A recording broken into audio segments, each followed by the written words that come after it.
दोस्तों, एक बार फिर आपका स्वागत है। अभिनंदन है आपके अपने YouTube channel Aryan institute Allahabad में। दोस्तों, जैसा कि बोर्ड पर आप देख पा रहे हैं, आप सभी के बीच में अगर देखा जाए तो लगातार हम डीएलएड सेकंड सेमेस्टर पर जो है सिलेबस की चर्चा कर रहे हैं। मैंने आपको बताया है सिलेबस की चर्चा के तत्काल बाद आपके जो भी सिलेबस है उसको हम स्टार्ट करेंगे। भाई, सबसे पहले आप सिलेबस से परिचित होइए, उसके बाद जो आपके कंटेंट बचते हैं उस सिलेबस के तहत उस पर चर्चा किया जाएगा। मैंने आपसे पूछा है, आपका फीडबैक मुझे लगातार मिल भी रहा है। मैंने कहा है कि भैया, ये जिस तरह से आज का जो यह वीडियो जा रहा है, आपके चाहे हम बात करें सामाजिक अध्ययन हो या साइंस हो, मैथ हो, जो भी सब्जेक्ट हो, एजुकेशन फर्स्ट पेपर हो, सेकंड पेपर हो, ठीक है, हम सभी की बात कर रहे हैं। मैं पूरे बुक को इसी तरह से पढ़ाने का प्रयास में कर रहा हूं, ठीक है। क्या आप इस तरह से संतुष्ट हैं? अब ऐसे में होगा क्या कि जो भी आपके एक एक पॉइंट बाय पॉइंट हम बताएंगे, ठीक है, एक एक लाइन का अर्थ हम आपको बताने का प्रयास करेंगे, जैसे चीजों को यहां देख पा रहे हैं, ठीक है। तो यही चीजों को हम जानने का प्रयास आप सभी के द्वारा लगातार कर रहे हैं कि क्या अगर इस तरह से जो है आपके कोर्सेस चल रहे हैं तो उचित है या नहीं, इसका फीडबैक मुझे आपसे चाहिए, ठीक है।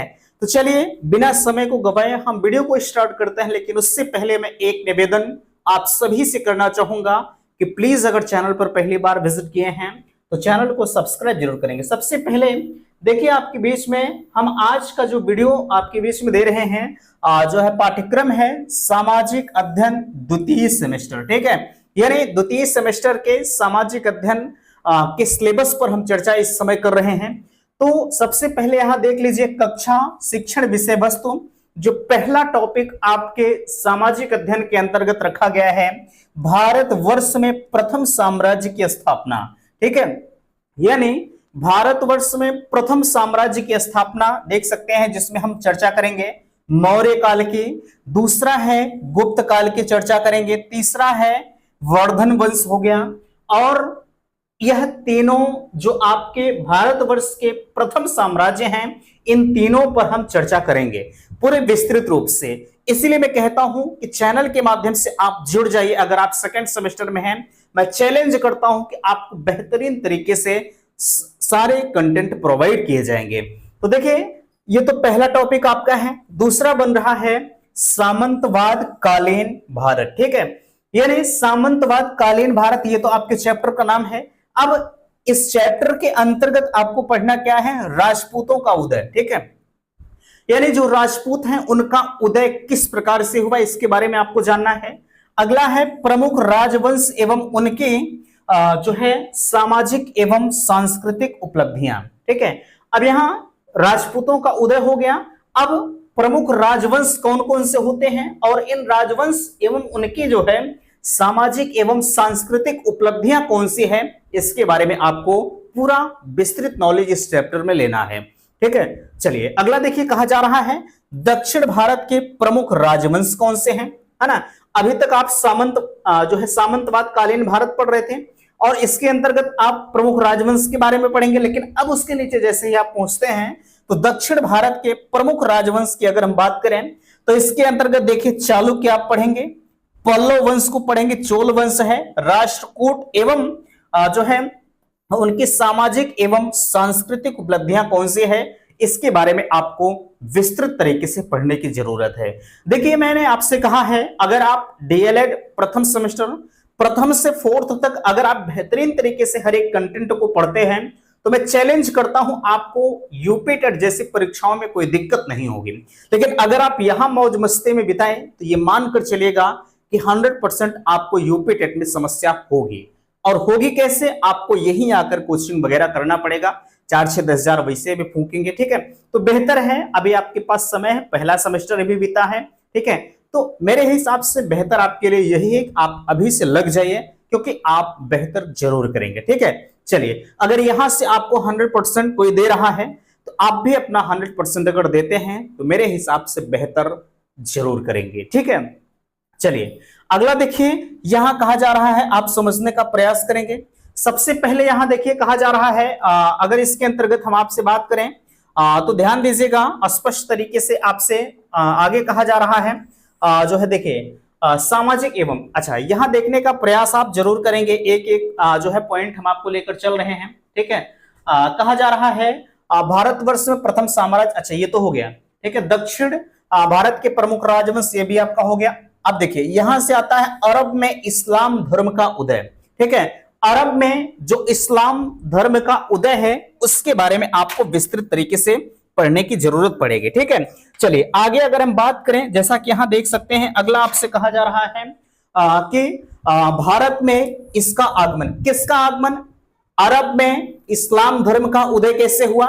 ठीक है, चलिए अरब में इस्लाम धर्म का उदय तो हो गया, लेकिन भारत में इसका आगमन, इसके आगमन से भारत पर जो है क्या प्रभाव पड़ा, आगे यहां देख सकते हैं तुर्क आक्रमण जो है। अब देखिए यहां तो आपने देखा अरब में इस्लाम धर्म का उदय हो गया। ठीक है, अब इस इस्लाम धर्म के उदय से भारत में इसके आगमन से इस पर क्या प्रभाव पड़ा, इसके बारे में आपको देखना है। आगे यहां देख सकते हैं तुर्क आक्रमण। अब आपसे पूछा जा सकता है कि तुर्की आक्रमणकारियों के नाम लिखिए। ठीक है, तो थोड़ा सा एक नंबर का क्वेश्चन यही आपका बन गया। यहां देखिए तुर्क आक्रमण, मोहम्मद बिन कासिम के बारे में आपको पूरा विस्तृत नॉलेज लेना है। ठीक है, क्योंकि इस पर शॉर्ट नोट्स कभी कभी पूछ लिया जाता है कि मोहम्मद बिन कासिम, महमूद गजनबी के बारे में पढ़ना है, और इसी के अंतर्गत मोहम्मद गौरी हैं। और आगे देख सकते हैं मोहम्मद गौरी के आक्रमण एवं उसका प्रभाव, यानी मोहम्मद बिन कासिम के बारे में महमूद गजनवी हो गए, और मोहम्मद गौरी के बारे में आपको पढ़ने की जरूरत पड़ेगी। ठीक है, इन सभी के जो इन्होंने आक्रमण किए हैं और इनके आक्रमण से जो है क्या प्रभाव पड़ा है, इसको पढ़ने की जरूरत आपको पड़ेगी। ठीक है, तो मेरे हिसाब से यहां तक के सारे डाउट्स आपके क्लियर हो गए होंगे। हालांकि ये बिल्कुल हम सतही तरीके से आपको बताने का प्रयास कर रहे हैं, क्योंकि ये अभी आपका सिलेबस है। इसके अंदर जो कंटेंट आएंगे, जो टॉपिक आएंगे, उसको हम पूरे विस्तृत तरीके से आपको समझाने का प्रयास करेंगे। ठीक है, चलिए ये हो गया। आगे देख सकते हैं, कहा जा रहा है सल्तनत कालीन भारत। ठीक है, सल्तनत कालीन भारत के अंतर्गत आपको पढ़ना है दिल्ली सल्तनत स्थापना एवं सुदृढ़ीकरण। ठीक है, दास या गुलाम वंश, देखिए ये दास या इसी को हम गुलाम वंश भी कहते हैं। ठीक है, एक टॉपिक आपका बनेगा। अगला है खिलजी वंश के बारे में पढ़ना है, तुगलक वंश हो गया। ठीक है, और दक्षिण में बहमनी एवं विजयनगर व जो है विजयनगर हो गया। आगे देख सकते हैं राज्य की स्थापना। ठीक है, यानी यहां देख सकते हैं दास या गुलाम वंश के बारे में आपको देखना है, और यहां देखिए खिलजी वंश दिया गया है, इसके बारे में आपको समझना है। तुगलक वंश, दक्षिण में बहमनी व विजयनगर राज्य की स्थापना, यानी गुलाम वंश राज्य की स्थापना खिलजी वंश है, तुगलक वंश है, और यहां दास या गुलाम वंश मैंने आपको बता ही दिया। ठीक है, चलिए इसकी स्थापना और सल्तनत का विघटन कैसे हुआ, यानी मंगोल आक्रमण है व उनका प्रभाव, यानी जो मंगोल थे जब उन्होंने हम पर आक्रमण किया तो उसका क्या प्रभाव पड़ा, और इस प्रभाव से तैमूर व चंगेज खां और सैयद वंश व लोदी वंश के बारे में आपको पढ़ने की जरूरत है। ठीक है, अच्छा थोड़ा सा समस्या उनको जरूर हो रही होगी जिन्होंने जो है साइंस साइड से पढ़कर आए होंगे, समस्या उन्हें 100% हो रही होगी, क्योंकि उन्होंने कभी इन वंश के बारे में, मोहम्मद बिन कासिम हो गया, मंगोल आक्रमण हो गया, ये सब सारी चीजों से वो दूर रहे हैं। ठीक है, लेकिन आपको परेशान नहीं होना, बिल्कुल सतही तरीके से ये सब चलेगा, क्योंकि आपको प्रथम सेमेस्टर का एग्जाम देना है, और जब एग्जाम भाई देंगे तो हर हाल में ये चीजें आपको पढ़ने की जरूरत पड़ेगी। ठीक है, चलिए आगे आपसे कहा जा रहा है, ध्यान दीजिएगा, अगर इसी के अंतर्गत हम आपसे कहें तो अब कहा जा रहा है, यहां हो गया जो है देखिए सल्तनत कालीन की उपलब्धियां। अब देखिए यहां सल्तनत कालीन भारत दिल्ली सल्तनत, इसके बारे में आप समझ गए। ठीक है, समझने का मतलब अभी तो सिलेबस है ना, आप इसके सिलेबस से परिचित हुए। अब सेम वही चीजें सल्तनत कालीन उपलब्धियां, यानी इसके प्रशासनिक जो उनका प्रशासन था वो कैसा था, जो इनकी सांस्कृतिक चीजें थी वो कैसे थे, किसके, सल्तनत कालीन की, है ना। आगे यहां इसकी कलात्मक क्या चीजें थी, साहित्यिक और आर्थिक स्थिति क्या थी, और सल्तनत कालीन में समाज भक्ति आंदोलन व सूफी मत कैसे थे, इसके बारे में आपको देखना है। ठीक है, चलिए आगे। अब यहां देखिए थोड़ा सा अब आपके बारे में जियोग्राफी का नॉलेज रखना है, सूर्य के बारे में पढ़ना है, पृथ्वी हो गई, चंद्रमा है, प्राकृतिक शक्तियों का मानव जीवन पर प्रभाव, यानी जो प्राकृतिक शक्तियां हैं वो हम पर अपना प्रभाव किस तरह से डाल रही हैं। और यहां देखिए चंद्रमा की कलाएं, चंद्र ग्रहण एवं सूर्य ग्रहण, हमेशा 100% शॉर्ट नोट्स आपसे पूछा जाता है। किस पर? चंद्र ग्रहण और सूर्य ग्रहण पर, कि चंद्र ग्रहण जब लगता है तो उसकी स्थिति कैसी होती है और सूर्य ग्रहण जब लगता है तो उसकी स्थिति कैसी होती है। ठीक है, इसके बारे में आपको देखना है। आगे अगर हम बात करें, पृथ्वी के प्रमुख परिमंडल कौन से हैं? ठीक है, जैसे आपका स्थल मंडल हो गया, वायुमंडल हो गया, जल मंडल हो गया, अगला है जीवमंडल हो गया।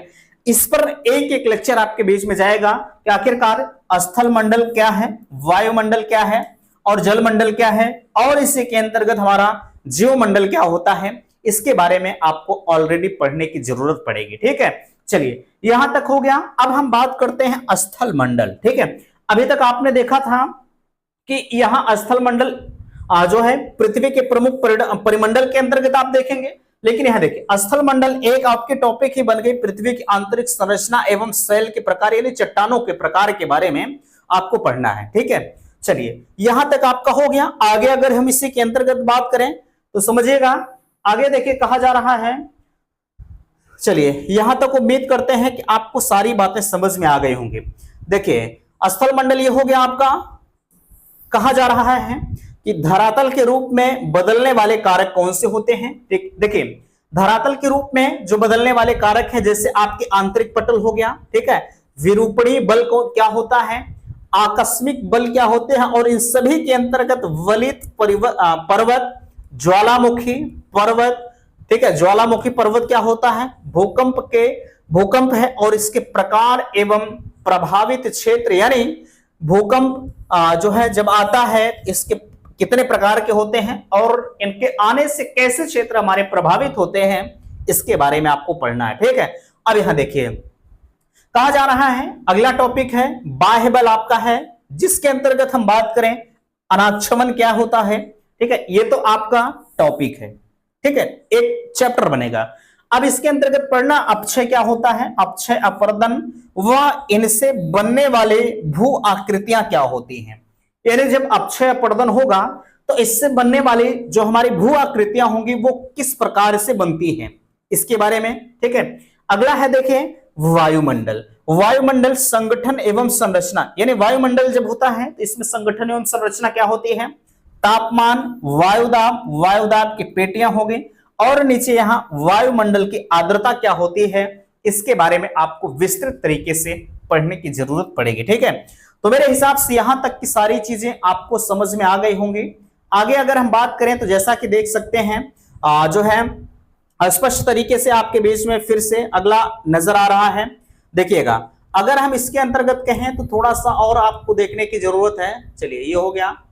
देखिएगा फिर से कहा जा रहा है जो है पवन के प्रकार। ठीक है, पवन के प्रकार के अंतर्गत हम कहें आपसे तो देख सकते हैं अस्थाई एवं अस्थाई पवन आपके हैं। ठीक है, अब इसके अंतर्गत बात करें हम व्यापारिक जो है व्यापारिक हो गया पछुआ, ध्रुवी और मानसून।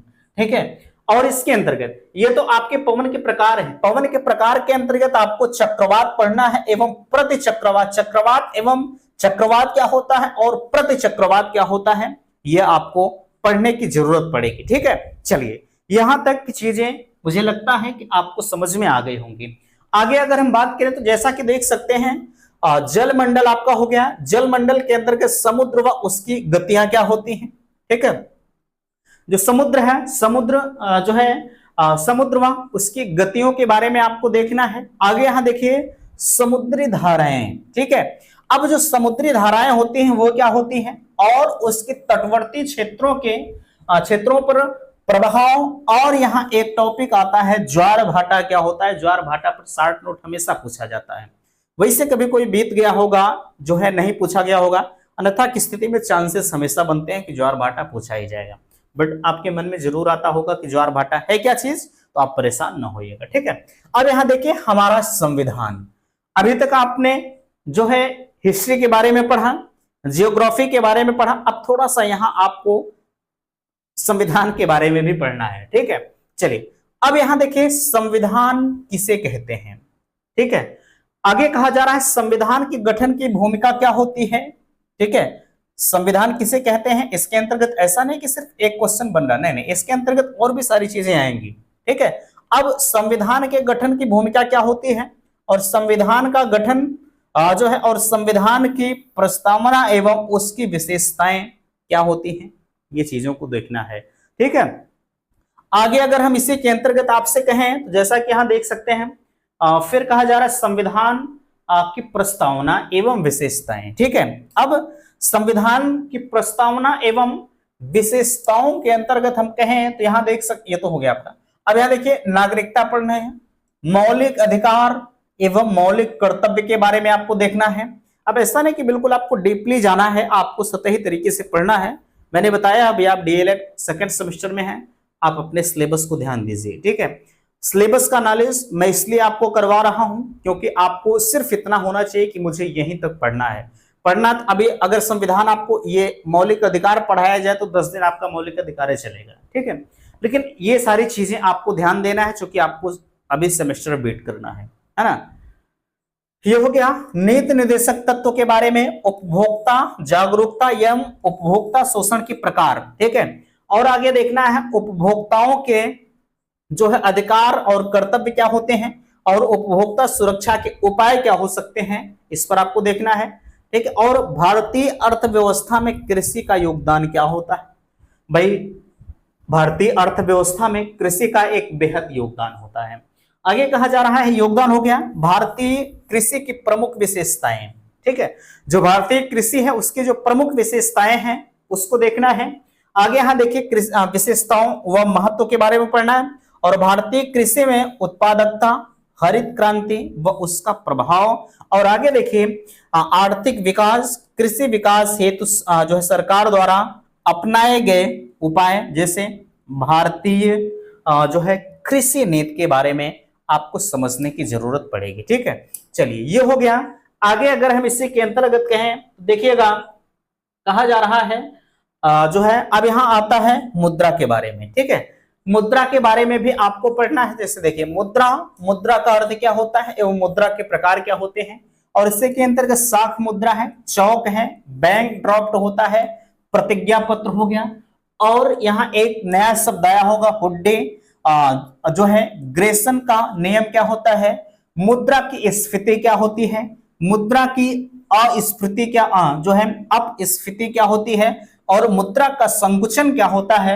और इसी के अंतर्गत मुद्रा के अवमूल्यन की हम बात करें तो अंतरराष्ट्रीय बाजार में भारतीय रुपए का मूल्य, ठीक है, और भारत के जो है मौद्रिक नीति क्या होती है, इसके बारे में आपको देखना है, ठीक है। चलिए यहां तक देखिए थोड़ा सा लाइट चले गई थी, लाइट तो चले गए बट इन्वर्टर भी ऑन था, पता नहीं कहाँ जो है सिस्टम बंद हो गया, ठीक है। बहरहाल चलिए आगे यहां देख सकते हैं आपके बीच में कहा जा रहा है, ये तो हो गया आपका भारत का औद्योगिक विकास, ठीक है। और फिर कहा जा रहा है प्रमुख उद्योग, ठीक। औद्योगिक विकास के अंतर्गत आपको प्रमुख उद्योग के बारे में पढ़ना है। अब इन उद्योग के अंतर्गत देखिए लघु उद्योग क्या होता है, कुटीर उद्योग हो गया। आगे यहां देखिए कहा जा रहा है भारत की नई औद्योगिक नीति क्या होती है और बहुराष्ट्रीय कंपनियां क्या होती हैं, इसके बारे में आपको पढ़ना है, ठीक है। तो ये तो आपका इतिहास का कहा जाए या हिस्ट्री का कहा जाए तो ये सिलेबस था, ठीक है। अब इसी के अंतर्गत हम बात करें तो जैसा कि यहां देख सकते हैं, अगर हम कहें तो ये आपका हिंदी का सिलेबस आ रहा है, थोड़ा सा इसके बारे में भी आप ध्यान दीजिएगा, ठीक है। चलिए हिंदी का सिलेबस बिल्कुल छोटा है बट आपको भाई पढ़ना तो ही है, चाहे छोटा हो चाहे बड़ा हो। ऊपर देख सकते हैं पाठ्यक्रम लिखा भी गया है, और अगर हम कहें तो देख सकते हैं दोनों हम एक ही में जो है कोरिलेट कर रहे हैं, है ना। हिंदी चूंकि एक एक सिलेबस देना थोड़ा सा ठीक नहीं लगता। चलिए देखिए कहा जा रहा है द्वितीय सेमेस्टर कक्षा शिक्षण विषय वस्तु कहानी क्या होती है, आप ध्यान दीजिएगा। अब आप प्रथम सेमेस्टर में कहानी के बारे में पढ़कर आए हैं, ठीक है। कहानी क्या होती है, लोक कथा क्या है, रोचक है, रोचक क्या होता है, और प्रसंगों को ध्यान पूर्वक सुनना एवं याद करना, ठीक है। अब इसमें तो मुझे मेरे हिसाब से कुछ नहीं है। और परिवेशीय विषयों के बारे में, सामाजिक घटनाओं व स्व अनुभवों पर चर्चा आपको करना है। इन सभी में कुछ नहीं, बिल्कुल आप जो है आसान से तरीकों में समझ जाएंगे। गद्य क्या होता है, पद्य क्या होता है कि अंशों का शुद्ध उच्चारण। ठीक है, अब शुद्ध उच्चारण मुझे लगता है कि आप कर लेते होंगे। ठीक है, लय एवं उतार चढ़ाव क्या होता है इसके बारे में आपको देखना है। कभी कभी देखे होंगे जब लोग कभी कभी क्या आप गाना सुनते होंगे तो गाने में लय बनाई जाती है, चढ़ाव उतार हमेशा बनता रहता है। ठीक है, चढ़ाव के साथ साथ जो है लय एवं उतार क्या होता है और चढ़ाव के साथ साथ पढ़ना और बोलना इसके बारे में। और यहां देखिए स्वतंत्र मौखिक एवं लिखित अभिव्यक्ति क्या होती है। ठीक है, अब मौखिक एवं लिखित अभिव्यक्ति के बारे में आपको पढ़ना है ना। अब इसी के अंतर्गत हम कहें तो जैसा कि यहां देख सकते हैं कहा जा रहा है कि स्वतंत्र जो है ये तो हो गया स्वरानुसार। ठीक है, अब अगर हम कहें तो जो है स्वरानुसार गद्य पद्य में शब्दों। ठीक है, स्वरानुसार गद्य पद्य में शब्दों, वाक्यांशों, विराम चिन्हों एवं जो है समान ध्वनियों को जो है समझना। अब गद्य पद्य में शब्दों और वाक्यांशों, विराम चिन्हों के बारे में आपको देखना है। विराम चिन्ह आप प्रथम सेमेस्टर में पढ़कर आए हैं। ठीक है, यहां तो कोई दिक्कत नहीं होनी चाहिए। ठीक है, अब यहां देखिए, अब यहां से उपसर्ग क्या होता है, प्रत्यय क्या होता है और सामासिक पदों की पहचान व प्रयोग आप कहां करेंगे इसको देखना है। अब यहां देखिए संज्ञा के बारे में पढ़ें, सर्वनाम, क्रिया, विशेषण, वचन, लिंग, काल को पहचानना। ठीक है, अब इनके बारे में पढ़ना। संज्ञा में समय लगेगा, सर्वनाम में भी समय देना पड़ेगा आपको। क्रिया विशेषण पढ़ने के लिए क्रिया है, क्रिया अलग होगी, विशेषण अलग होगा। वचन के बारे में पढ़ना होगा, लिंग के बारे में, तथा काल को पहचानने के लिए जो इसके प्रकार होते हैं या काल कैसे हम पहचानेंगे कि वर्तमान काल है, भूतकाल है, भविष्य काल है, इसको भी आपको पढ़ना होगा। ठीक है, चलिए इसी के अंतर्गत हम कहें तो जैसा कि यहां देख सकते हैं कहा जा रहा है जो है फिर से समझिएगा। हाँ देखिए कहा जा रहा है पाठ्य वस्तु का जो है पाठ्य वस्तु का मौन वाचन करते हुए उसमें निहित विचारों, भावों तथा तथ्यों को जो है समझना। जब आप पाठ्य वस्तु को मौन वाचन आप मन में पढ़ते होंगे, है ना, घर में जब आप चिल्लाते होंगे तो घर के जो भी माता पिता गार्जियंस होते होंगे वो जरूर कहते होंगे भैया आप मन में पढ़िए, है ना। तो ये सब सारी चीजें होती है। मौन वाचन क्या होता है, आप इसके विचारों को कैसे पहचानेंगे, इन सभी को देखना है। और शिक्षक के निर्देशानुसार छोटे छोटे वाक्यों को लिखना, ये तो आप जानते हैं। ठीक है, एक महत्वपूर्ण है औपचारिक और अनौपचारिक लेटर लिखना आपको सीखना होगा। और लास्ट में बचता है कि परिचित विषयों को मौलिक रूप से लिखना। तो फाइनली ये आपका हिंदी का सिलेबस था। हमने चर्चा किया इतिहास और हिंदी के सिलेबस पर। तो यहां तक की चीजें मेरे हिसाब से उम्मीद करते हैं कि आप सभी को समझ में आ गए होंगे। बाकी अगर कहीं कोई डाउट्स है तो बिल्कुल आप कमेंट कर सकते हैं, हमेशा आपके लिए हम उपलब्ध हैं। मैं हमें पूछना भी चाहूंगा कि क्या यहां से दी जाने वाली जो भी सिलेबस है वो समझ में आई है कि नहीं आई है। प्लीज आप सब अपना फीडबैक मुझे अवश्य दीजिएगा। ठीक है, तो इस वीडियो में यहीं तक। वीडियो को लाइक कीजिएगा, शेयर कीजिएगा और चैनल पर पहली बार विजिट किया है तो चैनल को सब्सक्राइब जरूर कीजिएगा। वीडियो समाप्त करते, थैंक्स, धन्यवाद।